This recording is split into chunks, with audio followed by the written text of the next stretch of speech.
საქართველოში ლურჯი სუფრის ტრადიცია აღდგება კულტურის მინისტრის ნიკოლოზ რურუას ინიციატივით სპეციალისტთა ჯგუფი შეიქმნა, რომლებმაც აზერბაიჯანში ქსოვილის დამზადების წესი შეისწავლეს.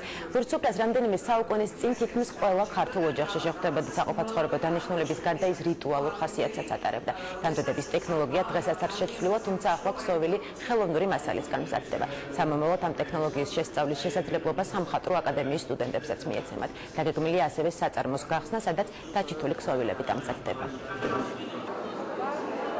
ეს სახე ქართული კულტურისა დაბრუნდა ჩვენ რეალობაში. იმედი მაქვს, რომ ყველა ოჯახებში ცოტა ხანში ექნება ლურჯის სუფრა, რომელიც იყო განუყოფელი ნაწილი ჩვენი ქართული სახლების ინტერიერის.